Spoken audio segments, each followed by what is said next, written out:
This one, we're just going to read basically the entire chapter because I think it's the meat of this entire book as far as being information dense. So it says, the failure mechanism, how to make it work for you instead of against you. Steam boilers have pressure gauges that show when the pressure is reaching the danger point. By recognizing the potential danger, corrective action can be taken and safety assured. Dead-end streets, blind alleys, and impassable roads can cause you inconvenience and delay your arrival at your destination if they're not clearly marked and recognized for what they are. However, if you can read the signposts and take proper corrective action, detour signs, dead-end street signs, and the like can help you reach your destination easier and more efficiently. The human body has its own red light signals and danger signs, which doctors refer to as symptoms or syndromes. Patients are prone to regard symptoms as malevolent. A fever, a pain, etc. is bad. Actually, these negative signals function for the patient and for his benefit if he recognizes them for what they are and takes corrective action.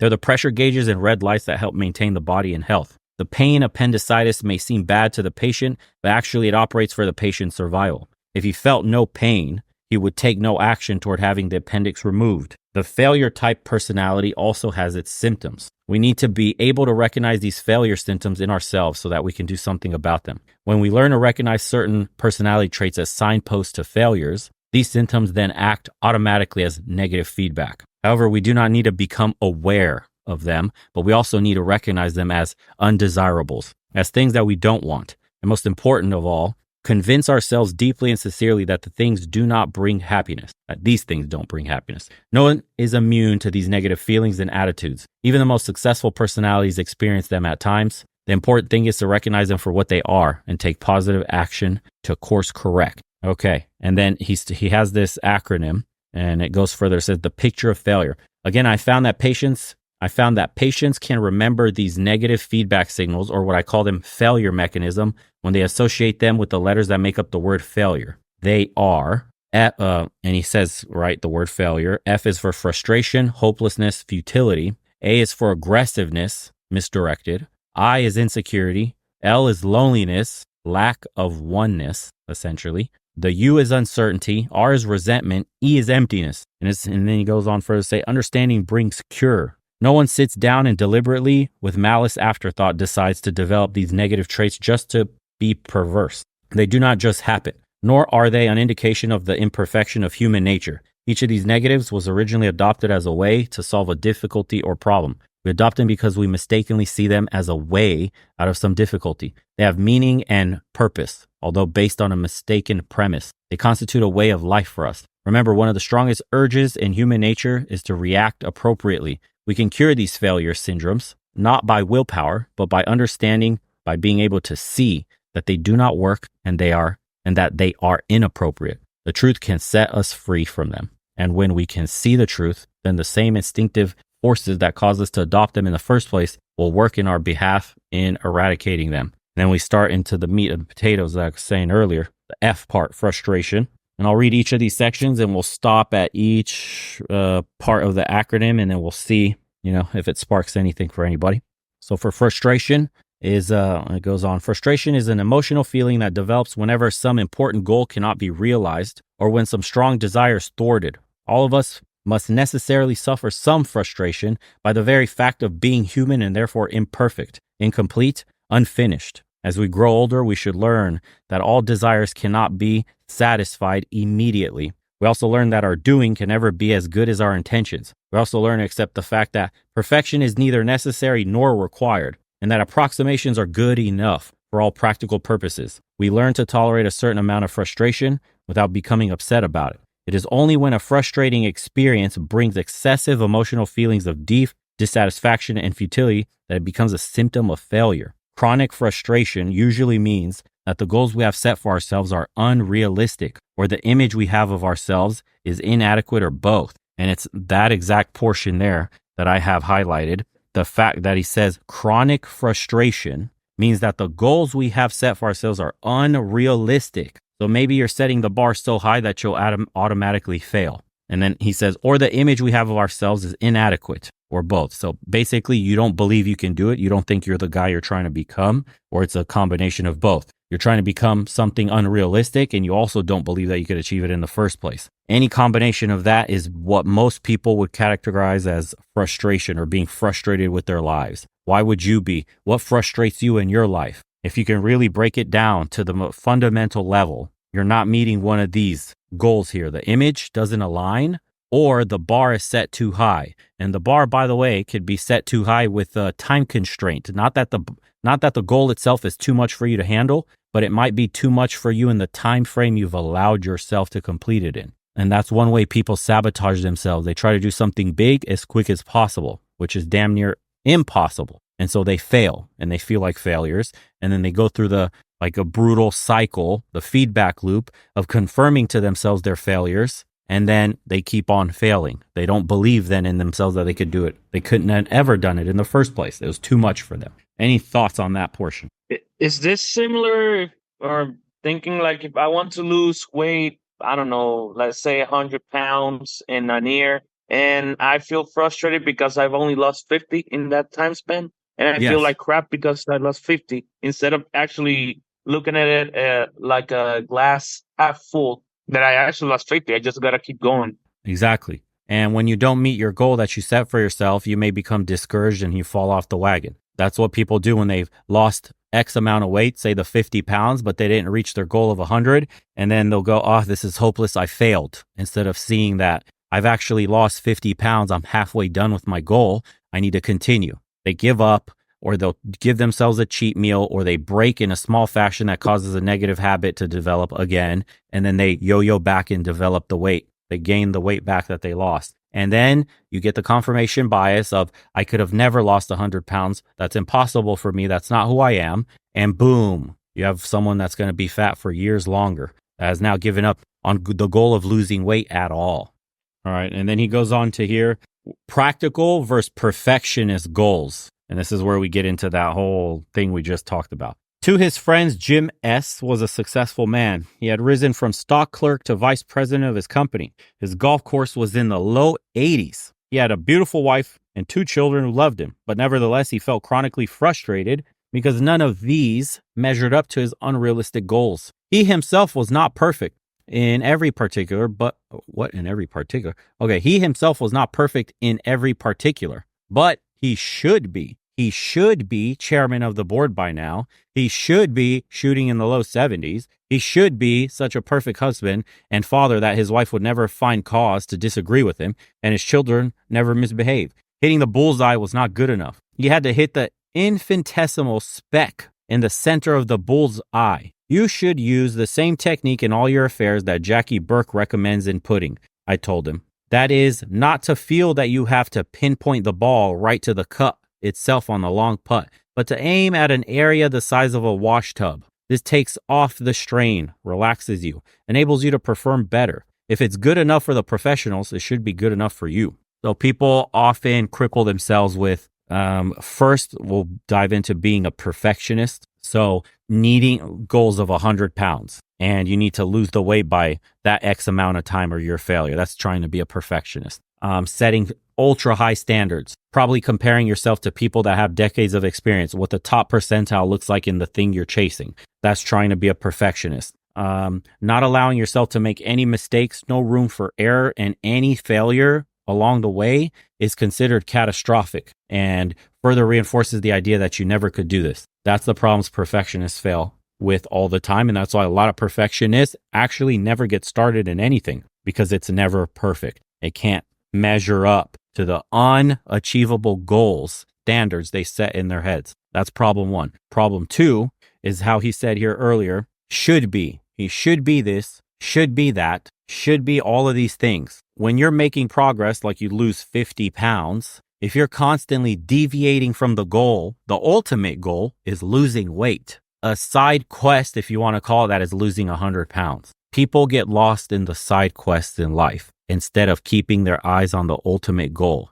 Instead of seeing, like this guy's example of having the perfect family, being a good golfer, having a high-paying job, he's only looking at the side quests in life of getting lower scores, making his wife and family happier than they already are, and having a better position at work. He's already striving and achieving remarkable things in his life, and by all means is, or by all measure, a successful man, but is unhappy and is frustrated with himself because he doesn't live up to his quote ideal, although he is on the journey of becoming that. And it's robbing him of a lot of satisfaction. Any thoughts on that? All right, moving on. The next section is his self-fulfilling prophecy made failure certain. So here's where you can get in the weeds thinking like this. Harry was somewhat different. He had won none of the external symbols of success, yet he had many opportunities, all of which he muffed. 3 times he had been on the verge of landing the job he wanted, and each time something happened. Something was always defeating him, just when success seemed within his grasp. Twice he had been disappointed in love affairs. His self-image was that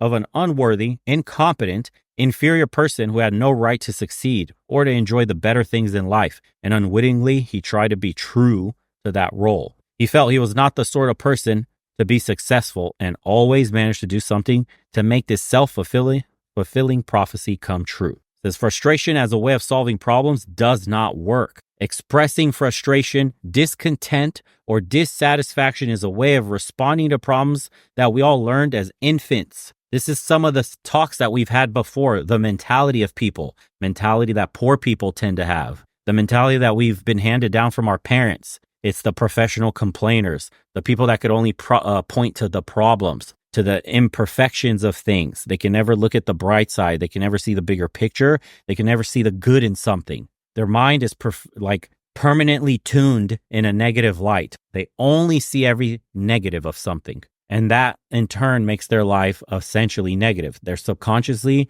driving themselves into that. And they'll have stagnant lives, stagnant relationships, and will never feel any sense of pride or happiness about anything they do. How could you when your mentality is by default always negative? And we have parents like that. We have brothers, sisters like that, family, friends. We all know people who are like that. It says if an infant is hungry, he expresses discontent by crying. A warm, tender hand then appears magically out of nowhere and brings milk. If he's uncomfortable, he again expresses his dissatisfaction with the status quo. And the same warm hands appear magically again and solve his problem by making him comfortable. Many children continue to get their way and have their problems solved by overindulgent parents by merely expressing their feelings of frustration. All they have to do is feel frustrated and dissatisfied, and the problem is solved. This way of life works for the infant and for some small children. It does not work in adult life, yet many of us continue to try it. By feeling discontented, and expressing our grievances against life, apparently in the hope that life itself will take pity, rush in and solve our problems for us if only we feel badly enough. Jim S. was unconsciously using this childish technique in the hope that some magic would bring him the perfection he craved. Harry had practiced feeling frustrated and defeated so much that feelings of defeat became habitual with him. He projected them into the future and expected to fail. His habitual defeatist feelings helped create a picture of himself as a defeated person. Thoughts and feelings go together. Feelings are the soil that thoughts and ideas grow in. I want to repeat this one. Thoughts and feelings go together. Feelings are the soil that thoughts and ideas grow in. This is the reason that when you have advised throughout this book to imagine, it says, this is the reason that you have been advised throughout this book to imagine how you would feel if you succeeded. And then feel this way now. Again, for the third time, feelings are the soil that thoughts and ideas grow in. Any comment? Yeah, I got a comment. I was doing the practice of feeling a prior success, and it was hard for me to do because some successes are a little tainted. But I found one where I was really, really proud of it, and I was able to smile on myself, feel that warm golden glow. And then I thought to my fitness goal and brought that feeling into it. And it was superb. It was Excellent. amazing. And I love that he was teaching about, when you're a baby, you're going to, even crawling, you don't know how to do it. And you zigzag to the goal so much. So when you start to do your visualizing, allow yourself to zigzag to that goal. Allow yourself to be like a crawling baby. Allow yourself to be not so good at it until you've practiced it for a while. Rather than, I can't visualize, it hurts really bad, I can't get anything out of it, and then quit. So I just want to testify to the value of having that feeling. It was amazing to switch it over and to see my fitness goal, see and feel my fitness goal. It was amazing. Yeah, Yes. it was so great. Yeah.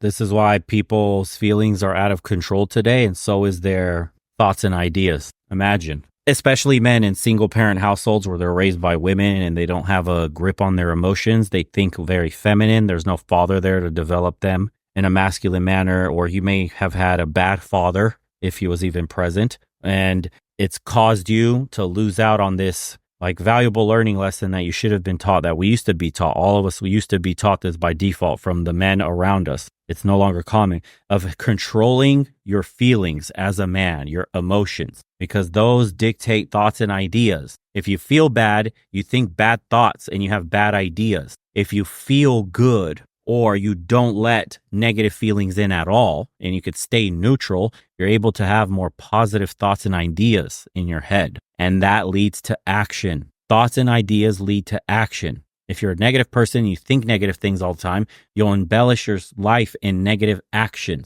It's no surprise why so many people out of rough neighborhoods, rough environments, rough homes end up either on drugs, in jail, or dead earlier than they should be. This is the cycle. Bo, do you have a recommendation for dealing with friends or family that's like that? They got that negative kind of, You can't, man. just like the player. I tried. You can't. This is an awakening that they have to have individually. It's not something you can open their mind to. It usually requires that you have a rock bottom moment and you want to change your life. And so you go searching for the answer. You can't, you could take a horse to water, but you can't make him drink. It's essentially what's happening. You can't open their eyes to this information when their eyes are closed to it. They'll never hear you out. They'll never listen. They'll most likely be stuck in their ways. And if anything, it would backfire on you because you might be attacking them for an insecurity they may perceive. And then there goes your relationship. All you can do is lead by example in your own life and facilitate that awakening in them by your leadership, your actions in life. Oh my God, he's doing so well. Krom, how are you making all this money? How are you living this life? How are you so happy? How are you so content? How do you get all these things? How have you advanced so far? That's you through action, sparking the interest in them. And then you can start to dump information on them. And that's when you can say, hey, this might sound weird, but read this book, do this. I swear to God, you can do everything I'm doing. It's not special. I'm not magic. I'm not gifted. I'm not any different. You've known me for years. This change has only happened recently in my life, and it's because I decided to do something, and this is what I did. That's it. And that's as powerful. That's as powerful as it gets. Yeah. And then do you just tolerate? I mean, so I have a friend, and I shared some good news with him, and he was just so flat and bland, and it was it was like, dude, I don't even want this. I like the guy, but it's like I don't want him around. I'm like, fuck, man, I can't fucking keep share your anything, wins. really. Yeah. Keep your wins to yourself for the moment. Do it for yourself. I know it's cool to talk to friends and people you care about and share in your achievements and get a bit of adoration. We all want that love. But there are certain people that just can't handle it, or again, their minds are closed off to positive thoughts. He's a super negative person in general. So no amount of information you give him will be enough for him to adore you in the attention and love that you're seeking. Because again, maybe all your seeking success, the brother, right? But your success, like I want to see him excited too. I want to share back and forth. But your success is shining a light on his inadequacy. And so he can't be excited. I was going to say the exact same thing. It may actually make him feel worse about himself. Yeah. His ego is hurt. Exactly. Wow. Okay. Thank you. Yeah. Well, But at the same time, consider it a blessing as well, because now at least you know an aspect of his personality. And it's like a barking dog. You know what's going to happen if a dog is barking to you. Something's going to happen. So now you at least are getting a warning sign. There's very few people. I'm going to look at it as a warning sign. I appreciate everyone for saying something. Yeah, there's very few people you'll meet in this world that, let me finish and then go ahead. Yeah, sorry. There's very few people in this world that you'll meet that have gotten this self-awareness and positive style thinking and done the due diligence and the self-work. When you meet them, they're already on the same path. And so when you share positive news like this, they'll overwhelm you with positivity back and reinforce what you're doing. It's just you're seeking that in the wrong people that aren't awakened yet. Think of it that way. And they'll encourage you to do more. Yes. Thank you, Richard. Thanks, Bo. Go ahead, Mika. You were saying? Thanks, Waster. And so now that you mentioned it earlier, that something came like a light bulb moment. You were talking about, or the book more specifically, talked about how children take this tantrums and they get whatever problem or issue they get it handled with, and that's the reward system. So is that similar to how, like you said earlier, people are acting as adults, making tantrums and crap, acting like children? Like that's those girls that you mentioned earlier that were in Greece, American girls saying that they crapped or vomited or peed themselves and trying to call that attention like it's some sort of reward. That's something else. This is needing something. They were just boasting with one another there. I would say this is the equivalent of going to McDonald's and your fries being cold. And, it's what do you expect? It's McDonald's, it's fast food. But then you make a whole scene and you demand and you scream and you throw your tantrum to get a free meal out of them or something like that. This is you abusing that obnoxious behavior as a baby that used to get rewarded, because babies can't communicate. All a baby can do to alert you that something's wrong or it needs something is by crying. And of course, that's effective. And that's how we've evolved. And when you hear babies cry, you want to know like what's wrong. But crying, being a cry baby as an adult is a problem, because now you're an effective communicator, but you're using child techniques to communicate. You're not a grown up, right? So that's what that really is. Not most people, but you can see some of the most troubled ones in society, the most lost, are, always throwing tantrums, always blaming everything else, always trying to make a scene, always trying to get their way with those childlike behaviors, because it's been reinforced in them. Maybe they have shitty parents too that reinforce that behavior until their, younger years of like up to 10, or maybe all the way in through their teen years. Like, the young boy in the single mother home throws a fucking tantrum, breaks some shit. The mother doesn't know what to do, and maybe placates and gives him what he wants. So the kid grows up, being a bully, or always using physical violence or threats of physicality or something like that to get what they want, because it's been reinforced in the home. That's just the behavior they've developed. That's just one of many ways that people end up the way they are. You always say all the time, what is it? What things in your childhood made you the way you are? Now I see why. Something in you, and for the most part, it's usually when we're kids that these things develop. Now hearing it here, damn, it resonated with me actually. Yeah, everything stems from childhood, guys. Everything. You can see it in the protesters that are doing more than like making their voice heard. They're screaming, yelling, acting goofy. Yeah. They're really crying, because the world isn't exactly to the specific standard that they want. So they're willing to throw a fit, not make any money, not give a fuck about all kinds of things. And they were the ones that were coddled the hardest in their homes. Never been beat, never been scolded, never yelled at, never had their stuff taken away. And now they're behaving exactly like that, with basically unlimited power, because their parents taught them that way. And now they become, say, activists in whatever cause. And that's what they do. They scream, they yell, they throw tantrums, they block roads, they get super fucking emotional and aggravating and make a scene out of everything, because that's how they get their way. Yeah, they got a lot of experience winning that way. Exactly. Yeah. Aggressiveness. Excessive and misdirected aggressiveness follows frustration as night follows day. This was proved conclusively by a group of Yale scientists many years ago in their book, Frustration and Aggressiveness. Aggressiveness itself is not an abnormal behavior pattern, as some psychiatrists once believed. Aggressiveness, along with emotional steam, is very necessary in reaching a goal. We must go out after what we want in an aggressive manner rather than in a defensive or tentative manner. We must grapple with problems aggressively. The mere fact of having an important goal is enough to create emotional steam in our boiler and bring aggressive tendencies into play. However, trouble ensues when we are blocked or frustrated in achieving our goal. The emotional steam is then dammed up, seeking an outlet. Misdirected or unused, it becomes a destructive force. The worker who wants to punch his boss in the nose but doesn't dare goes home and snaps at his wife and kids or kicks the cat.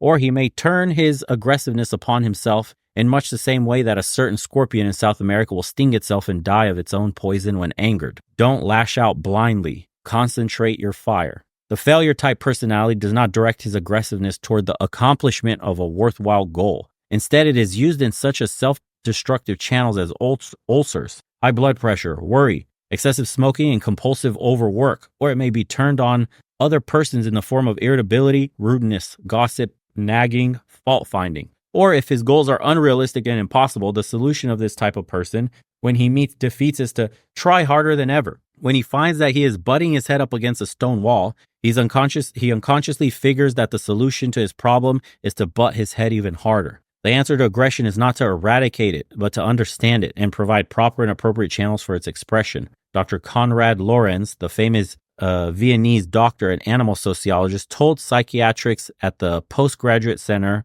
for Psychotherapy in New York City that the study of animal behavior for many years has shown that aggressive behavior is basic and fundamental, and that an animal cannot feel or express affection until channels have been provided for the expression of aggression. Dr. Emmanuel K. Schwartz, then assistant dean of the center, said that Dr. Lorenz's discoveries have tremendous implications for man and may require us to reevaluate our total view of human relations. They indicate, he said, that providing a proper outlet for aggression is as important, if not more so, than providing for love and tenderness. Does that sound like one of the major issues young boys are running into today? They do not have proper outlets for aggression like society used to give them back in the days. And now we're trying to just provide them purely with love and tenderness, right? Soft, feminine parenting, and it's causing destruction in the social fabric of society today.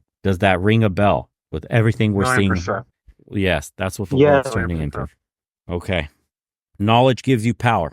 Merely understanding the mechanism involved helps a person handle the frustration-aggression cycle. Misdirected aggression is an attempt to hit one target, the original goal, by lashing out at another target. It doesn't work. You don't solve one problem by creating another. If you feel like snapping at someone, stop and ask yourself, is this merely my own frustration at work? What has frustrated me? When you see that your response is inappropriate, you have gone a long way toward controlling it. It also takes much of the sting away when someone is rude to you. If you realize that it's probably not a willful act, but an automatic mechanism at work, the other fellow is letting off steam that he could not use in achieving some goal. Many automobile accidents are caused by the frustration-aggression mechanism. The next time someone is rude to you in traffic, try this. Instead of becoming aggressive and thus a menace to yourself, say to yourself, the poor fellow has nothing against me personally. Maybe he burned the toast this morning, he can't pay the rent, or his boss chewed him out. That's simple. Safety valves for emotional steam. When you're blocked in achieving some important goal, you're somewhat like a steam locomotive with a full head of steam, with nowhere to go. You need a safety valve for your excess emotional steam. All types of physical exercise are excellent for draining off aggression. Remember, boys, we are men. We have to be physical all the time, not only for our bodies, but it's the mental side that no one ever talks about. It's mentally more important for you to be physically active and test your body than it is the physical benefits that you get. Those are the downstream effects of the mental work you're doing as you exercise. Okay. Says all types of physical exercise are excellent for draining off aggression. Long, brisk walks, push-ups, dumbbell exercises. Especially good are those games where you hit or smash something. Golf, tennis, bowling, punching the bag. Hello MMA, hello boxing gyms. Many frustrated people intuitively recognize the value of heavy muscular exercise in draining off aggressiveness when they feel an urge to rearrange all the furniture in the house after becoming upset. Another good device is to vent your spleen in writing. Write a letter to the person who has frustrated you or angered you. Pull out all the stops. Leave nothing to imagination, then burn the letter. The best channel of all for aggression is to use it as it was intended to be used in working towards some goal. Work remains one of the best therapies and one of the best tranquilizers for a troubled spirit. And then he has a little box here that says, opening up the valves and letting off steam is also done through such practices as martial arts, but in much greater detail with the so-called internal martial arts, such as Tai Chi, Aikido, and Sistema. In these practices, you not only consciously engage the body, you also tune in to your breathing and learn to relax the tension from your muscles. Most physical activities, even though they help by being a positive outlet for aggression, do not cover how to relax and breathe. Skills that you can bring with you throughout the day into everything you do. Okay. Insecurity.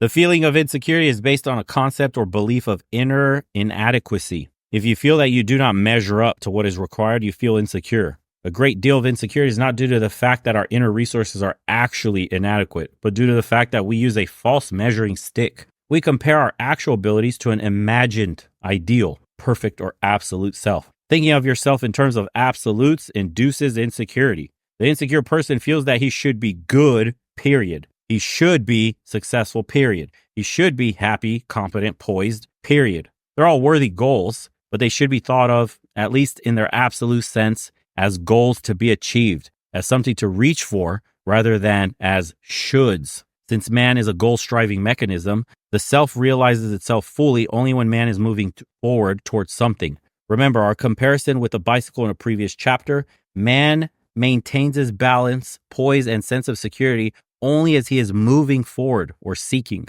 When you think of yourself as having attained the goal, you become static and you lose the security and equilibrium you had when you were moving towards something. The man who is convinced that he is good in the absolute sense not only has no incentive to do better, but he feels insecure because he must defend the sham and pretense. The man who thinks that he has arrived has about used up his usefulness to us. The president of a large business said to me recently, when someone called Jesus good, he admonished him, "Why callest thou me good? There is but one good, and that is the Father." St. Paul, generally regarded as a good man, yet his own attitude was, "I count myself not to have achieved, but I press on toward the goal." So that's interesting. Anybody want to touch up on that? I just gotta agree and say amen on that. Honestly, it's the truth. I mean, Yeah. good is not good enough. You're not good. You shouldn't take that glory for yourself. That's how I see it. But just having a static thing, as in, I need to be good at. No, you're never going to be good at MMA. You should think of yourself as just constantly improving, getting better every day. Once you think you're good in something, you take all the power out of it. You may not want to go to class every day, or maybe you think you're a good salesman and don't need to learn anymore. You're good. Instead of, I'm constantly learning. I want to be a good salesman instead of I am a good salesman. Wanting to be something allows you to keep the chase going and moving forward infinitely. When you think you are something and you arrive at that destination in your mind, all the power is taken away. That's when you lose your balance. But go ahead. Oh, that's awesome. When I was insecure about my martial arts, that's when I got my best. Mm-hmm. Yeah. And it's been tested through bouncing and real street altercations, like a high volume. So it worked. And I always thought I was going to lose. Always wasn't sure. And then in the middle of the fight, I was like, holy shit, this guy doesn't know anything. Yeah. And it was bad. And he was so confident. They're always so confident. And I was not confident like that. I was just capable. And then I heard Tyson say something that he was terrified every time he went into the ring, and he was the most insecure, fearful person. But the closer to the ring he got, the more into an animal he let himself be. Mm-hmm. But it was fueled by the insecurity of getting knocked out and beaten. So while as spectators, we may have viewed him as like phenomenal, he wasn't holding that energy. He was holding insecurity energy. Yeah. And he said that drove him. That caused a profound hunger in him. Yes. Imagine if he thought he was a perfect fighter and he was good. Which is what he did with Buster Douglas. Yeah. After so many wins. After being a legend, after all the success, after gaining confidence from competency, you have proof in all the fighters you've knocked out effortlessly. You arrived in your mind. Proof. Yep. And then you arrived in your mind. And that's what you pay. There's a Japanese saying that took me a moment to understand, but it said, it was about samurais, and it said, after victory, tighten your helmet. And so you think about it, when does the person slack? It's when they won some invincible battle, and now they're good, and now they're at this level, and their skills degrade, but their status is extremely high while their skills are degrading. And where did the error lie? Right? Because they get defeated later. Where did the error lie? It was after they won. It was when they won. That's where the seed of the error was. That's why their helmet was. Tighten your helmet. Look to the next battle. Zach. Yeah. Oh, did you win? Okay, you better fucking be careful. There's another one coming. Wait, exactly. I got something to say. So is it like never letting your guard down in life, even when you feel comfortable? Is that what it's kind of like? No, that's like never let different. your guard down, because once you let your guard. You're talking about a Oh. goal that you can never arrive at is how you want to have it in your head. For example, Gotcha. say you wanted to work up from, a lowly entry level job to the corner office at a company. And if all your goals were to get to the corner office, once you get to the corner office, you stop there. But if your goal was, I want to be one of the most successful people this company has ever seen, then it might not be the corner office. It might be all the way to the top floor CEO one day. But when you get to the corner office, if that's all you were thinking about and you arrive there, you lose all that steam, all that motivation, all that discipline to go further because you've taken out all the energy you used to propel you there. You shouldn't be the corner office guy. You should strive to be the successful dude at the company, one of the most successful people at this company. That's what you should strive to be. That means you can never stop. If you're trying to be one of the most successful people ever at this company, it means the corner office will never be enough. You can't stop there. You're always going to try to attain more skills, more accomplishments, more accolades. You understand? Well, I think it also protects you. I understand. Mm-hmm. Like it's like attaining your fitness goal and then you slack off. It's like you got to attain it Yes. and then defend it. That's why it's so important. It's important when you want to lose weight or gain weight. The goal is I want to gain or lose. Very broad. I want to look good. I imagine myself looking a certain way. And the only planning you do, for like, I want to lose 50 pounds is just in the day-to-day calculation of how much should I be burning and how much should I be losing. But that's your side quest. Again, your main goal is losing or gaining weight. Your side quest to complete at a later time or whenever, apart from the main goal, is that set amount of number you have, 50 pounds, 100 pounds, whatever it is, right? Looking like X or Z, whatever it is. Wow. That's amazing. Yes. Damn. Because then we're all successful if we're losing our 500, 800 calories a day. We're already there. Exactly. Just process, repeat it. And then the side quest is like, oh, I attained the target outcome. That's fine. Yep. Yeah, Exactly. that's amazing. Very cool. So those are just milestones or achievements, if you want to put it in a way that you would get in an Xbox. But then if you really want to you always want to be the best or one of the best, you just got to keep practicing. That's why then discipline is so important in this regard, right? Yeah. And you attain discipline, and you attain the discipline from having an overarching goal like that. I want to lose weight. And you will get that steam, the emotional steam, to give you discipline that you need to spur you into action every day, instead of having a hard target to hit of 50. And that's the only thing keeping you going. So when you hit 50, all the emotional steam, the spigot turns off and you go, what now? Yeah. You understand? That happened to me. That happened to me, actually. There you go. Damn. So there's also one Bible thing that backs this up. It's called the Matthew principle. To those that have, they shall have more. And to those that don't have, whatever they do have, it shall be taken away. And it's a principle that's been interpreted as you got to keep working and keep believing, keep growing, and keep being open to greater and better, because that's how you secure what you currently have. But if you rest on your laurels or you feel like you don't have shit, because of a negative attitude, everything starts to dwindle and you get bad luck and everything dwindles away. Mm-hmm. Is this also Matthew principle? Is this also why then whenever you want to heal, you have to move in general, and why stretching is also so good for the body? All right, say that again. Well, haven't grabbed my highlighter. You could interpret it that way. That could work. That I said earlier, because Bo was lost for a minute. I asked, is this also why when one of the fastest ways or one of the best ways to heal is by movement, and also why stretching is so important? Yeah, if you think of you're it, always constantly moving, and if you stay static, you're gonna get a lot of pain because I'm not moving, and you're eventually gonna get frustrated and being stuck. Yes, exactly. You find balance in movement. That's really what it is. It's like one of the laws of the universe. Can I comment on one of the last sections that you just read there? Yes, is that please. okay? Yeah. I hope my voice keeps going. Sorry about that, guys. My voice sounds terrible. I just thought of two really big words in that last section where people that fit the description we talked about are insecure and they feel inferior all the time. And it makes sense, because if you are always complacent, then you're worried about that. You're worried somebody's going to find out. They'll see through the facade that you're putting up. And then that they will see through it one day. So it just makes total sense that if you keep an open mind and want to keep learning more, you won't have to put on that facade of inferiority at all. Mm-hmm.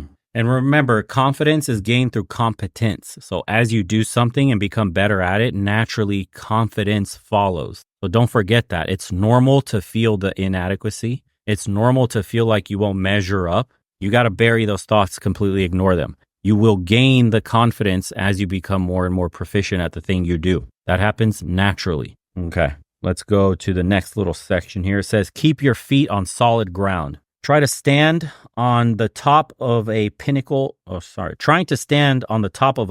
is insecure. Mentally get down off your high horse and you will feel more secure. This has very practical applications. It explains the underdog psychology in sports. When a championship team begins to think of itself as the champions, they no longer have something to fight for, but a status to defend. The champions are defending something, trying to prove something. The underdogs are fighting to do something and often bring about an upset. I used to know a boxer who fought well until he won the championship. In his next fight, he lost the championship and looked bad doing so.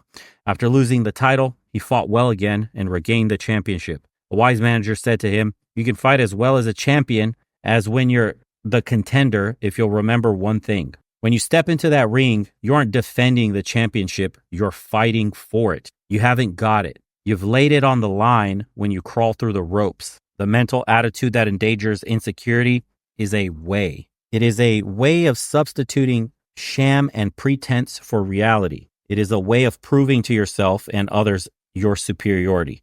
But it is self-defeating. If you're perfect and superior now, then there's no need to fight, grapple, and try. In fact, if you're caught trying real hard, it may be considered evidence that you're not superior. So don't try. You lose your fight, your will to win." All right, we'll stop at loneliness. So this one won't get too long, and then we'll continue and finish off chapter 9. So we'll stop at here, loneliness. All of us are lonely at times. Again, it is a natural penalty we pay for being human and individual. But it is the extreme and chronic feeling of loneliness, of being cut off and alienated from other people. That is a symptom of the failure mechanism. This type of loneliness is caused by an alienation from life. It is loneliness from your real self. The person who is alienated from his real self has cut himself off from the basic and fundamental contact with life. The lonely person often sets up a vicious cycle. Because of his feeling of alienation from self, human contracts are not very satisfying,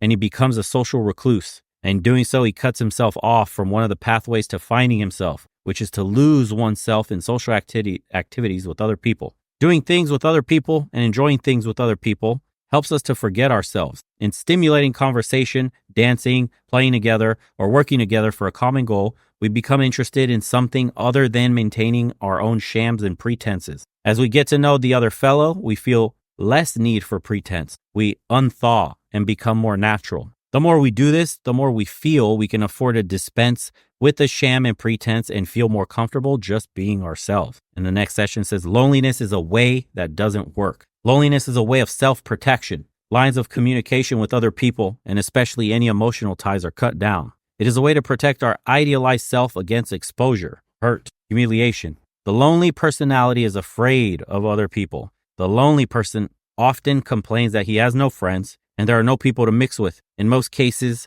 he unwittingly arranges things in this manner because of his passive attitude that it is up to other people to come to him, to make the first move, to see that he's entertained. It never occurs to him that he should contribute something to any social situation. Regardless of your feelings, force yourself to mix and mingle with other people. After the first cold plunge, you'll find yourself warming up and enjoying it if you persist. Develop some social skill that will add to the happiness of other people. Dancing, bridge, playing the piano, tennis, conversation. It's an old psychological axiom that constant exposure to the object of fear immunizes against the fear. As the lonely person continues to force himself into social relations with other human beings, not in a passive way, but as an active contributor, he will gradually find that most people are friendly and that he is accepted. His shyness and timidity begin to disappear. He feels more comfortable in the presence of other people and with himself. The experience of their acceptance of him enables him to accept himself. Thoughts on this one? Sounds solid to me. I mean, Honestly, honestly, school. I would have to say that. For the longest time, I waited for my friends until the last couple of years of school to finally find them, and Mm, that took me the guts to and the courage to reach out for them. that's good. So I agree. All right, we'll Yeah, close out if it's this section here, but go on. Speak freely, guys, from here on out, whether on this no, that's or Andy. I just wanted to share my personal experience. I had gotten separated from my wife, and that's exactly how I felt. I wondered, why aren't people rallying behind me? Why aren't people doing this and that? And that's eventually how I started to think was, why do I think people need to rally around me? I need to go to them. And it's funny, the second I started thinking that way, it's awesome how the universe works in response, where now tons of people have surrounded me since, but it just took that flip of a mindset, to go from, oh, why aren't people doing this, to I need to go out to people and start reaching out. And don't even worry about if it's going to work or not, just go out and do it. Mm-hmm.